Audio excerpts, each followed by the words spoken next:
मोदी सरकार ने सिर्फ 3 हफ्तों में ई कचरे की सफाई की है और इससे 554 करोड़ रुपए कमा लिए। इतना नहीं, जहां कहीं भी ये रद्दी फाइलें होती थी, उन्हें जब हटाकर बेचा गया तब सेंट्रल विस्टा के बराबर करीब 37 लाख वर्ग फुट की जगह भी खाली की गई है।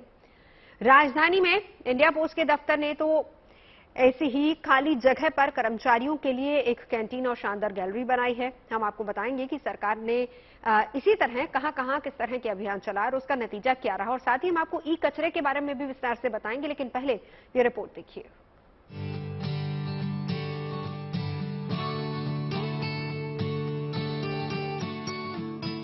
एक छोटा सा विचार कितना बड़ा बदलाव ला सकता है, इसकी बानगी नजर आ रही है दिल्ली में इंडिया पोस्ट के दफ्तर पर, जहां दिवाली से ठीक पहले जो स्वच्छता अभियान शुरू हुआ उससे पूरा दफ्तर चमक उठा। ई कचरा हटाने के बाद ऐसा लगा ही नहीं कि एक सरकारी दफ्तर है। अब इसने पूरी तरह से कॉर्पोरेट दफ्तर का रूप ले लिया है। यही नहीं, इस कचरे से विभाग को लाखों की कमाई भी हो रही है। यहाँ पर हालात बदलती नजर आई, फिजा बिल्कुल बदल गई, तस्वीरें बदल गई, और इन तस्वीरों के माध्यम से आप समझ सकते हैं कि पिछले 1 साल में जो कुछ भी बदलाव यहाँ पर हुआ वो ये समझाता है कि स्वच्छता की ओर अग्रसर होना है। हमें ये समझना है कि हमें स्वच्छता को कितना आगे लेके जाना है, और सबसे पहले शुरुआत सरकारी दफ्तर या फिर जो लोग यहाँ से जुड़े हैं वो अपने घरों से करें। और शायद इसी प्रक्रिया में लगातार जहां पर कबाड़ फैला हुआ था, ई वेस्ट था, उसको बेचा गया और उससे धन अर्जित किया गया, साथ साथ वहां पर रिनोवेशन कार्य भी किया गया। अक्सर लोग सरकारी दफ्तरों को कम मांगते हैं, लेकिन ये तस्वीर कुछ अलग ही है। दरअसल मोदी सरकार के स्वच्छता अभियान को आगे बढ़ाते हुए और ग्राहकों को फील गुड करवाने के मकसद से ये बदलाव किया गया है। जब कोई भी कस्टमर या कोई भी अंदर आता है तो वो फील गुड फील नहीं होता है। तो जैसे उन्होंने कहा, धीरे धीरे हमने उसमें बदलाव करना शुरू किया। खुद को भी महसूस हुआ कि ये कबाड़ पड़ी है, इतनी बढ़िया जगह है, इसको हम कैसे आगे डेवलप कर सकते हैं, लोगों को आने के लिए प्रेरित कर सकते हैं। क्योंकि मैक्सिमम लोग गंदगी देख के नहीं भी आना चाहते, बिकॉज इफेक्ट नहीं आता है। तो उसके लिए हमने ये धीरे धीरे कॉन्सेप्ट डेवलप किया, इसको खाली करवाया। यहाँ पे मेल मोटर के पार्ट्स वगैरह ये सब ऐसे डंप यार्ड था। इस दौरान डाक विभाग में काम के लिए न सिर्फ बाहर से मजदूरों को लाया गया, बल्कि यहाँ के कर्मचारियों ने भी कुछ अलग करने की ठानी और खुद श्रमदान किया, ताकि पुरानी फाइलें और कचरा न सिर्फ साफ हो बल्कि उनका दफ्तर भी अलग लुक में नजर आए। ज्यादा काम श्रमदान के शुरू हुआ है, लोगों ने खुद से हाथ बढ़ाया है और सफाई किया, तभी आप इस तरह का रिजल्ट देख सकते हैं। हम बाहर से बुला करके और अगर फोर्सफुली कोई काम करें तो जो आपको ब्यूटी दिख रही है इसमें, जो आपको एक अपनापन दिख रहा है, ये तभी होता है जब आप मोटिवेटेड होकर। शुरुआत तो घर से ही करनी पड़ेगी ना। असल में केंद्र सरकार ने कई दफ्तरों में इस तरह का अभियान शुरू करने को कहा था। इसके बाद अलग अलग सरकारी महकमों में यह अभियान चलाया गया। इसमें रद्दी और ई कचरा बेचकर 250 करोड़ रुपए से ज्यादा की कमाई कर ली गई, और वो भी सिर्फ 3 हफ्तों में। जो हम आगे बढ़े तो ये भी ध्यान में आया कि केवल फिजिकल स्क्रैप ही नहीं, इलेक्ट्रॉनिक स्क्रैप भी बड़ी भारी मात्रा है। कहीं कोई टूटा हुआ कंप्यूटर है, लैपटॉप है तो माउस नहीं है, माउस है तो लैपटॉप नहीं है, कहीं कोई दूसरा कोई इलेक्ट्रॉनिक डिवाइस है, आधा है आधा नहीं है, और उसको उठा के वहीं रख दिया जाता था, रिप्लेस कर दिया जाता है। लेकिन उसका कहीं उसको निवारण किया जाए, कहीं उसको डिस्पोज ऑफ किया जाए, इसकी कोई व्यवस्था नहीं थी, ना इसकी प्राथमिकता थी। तो इससे जंक के कारण वो स्पेस भी ऑक्यूपाइड रहती और वो वेस्ट जाता।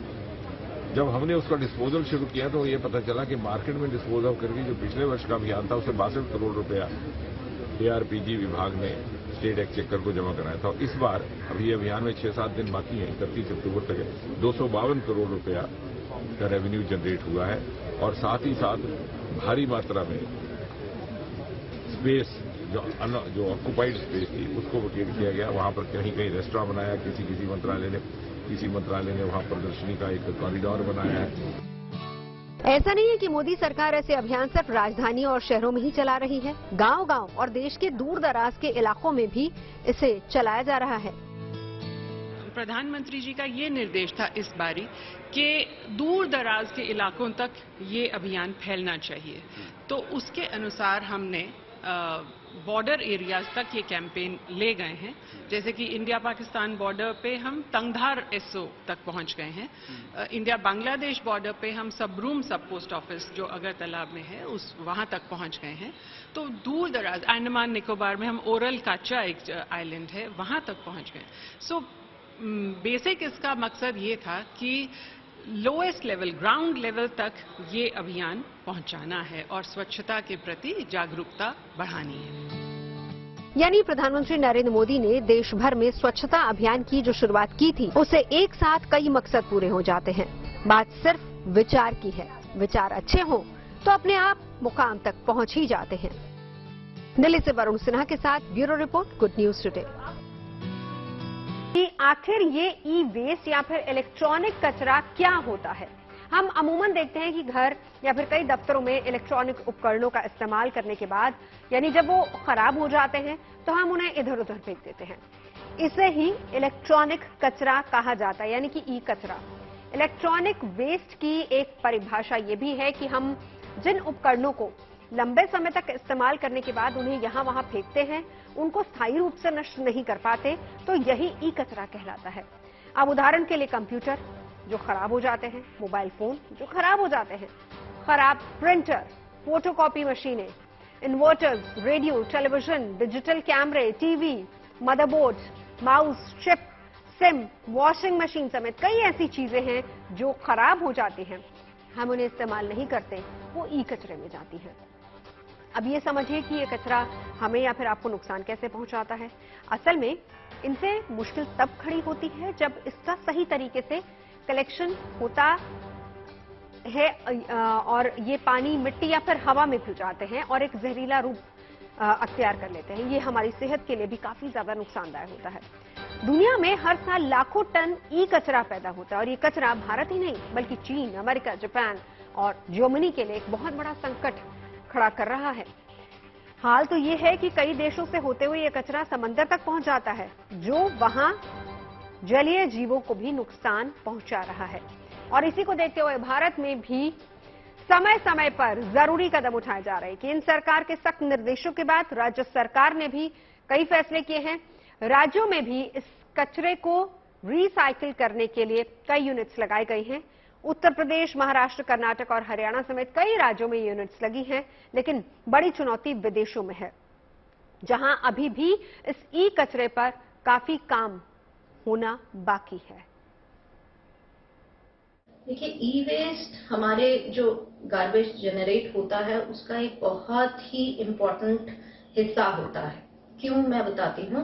ई वेस्ट के अंदर हर तरह का वेस्ट होता है। इलेक्ट्रॉनिक वेस्ट, बैटरीज होती हैं, उसके अंदर मोबाइल्स होते हैं, उसके अंदर प्रिंटर्स होते हैं, तो उसमें काफी केमिकल्स होते हैं जो ई वेस्ट के होते हैं उसके अंदर। अगर हम उसे नॉर्मल वेस्ट के अंदर मिक्स कर देते हैं तो जो नॉर्मल आपका कूड़ा जो जिससे खाद बनती है, जब वो सड़ने लगता है तो इन केमिकल्स के साथ वो रिएक्ट करता है और रिएक्ट करके बहुत ही एक टॉक्सिक पदार्थ को बना देता है, जो कि ना केवल एनवायरनमेंट को प्रदूषित करता है, गार्बेज कलेक्टर्स को भी वो इन्फेक्ट करने का, उनको भी बीमारी देने का उसमें चांस होता है।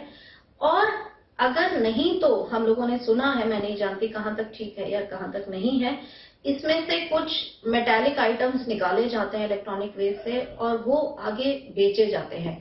तो उस पूरे प्रोसेस के अंदर बहुत सी जानें जो हैं वो खतरे में आ जाती हैं, बहुत तरह की बीमारियां इन केमिकल से होती हैं। तो अगर हम इसे अच्छे तरीके से अलग करके ठीक तरीके से डिस्पोज ऑफ कर देते हैं तो उससे बेहतर कोई चीज नहीं है, क्योंकि ये बहुत बहुत बहुत जरूरी है एनवायरनमेंट के लिए भी और लोगों की जान के लिए।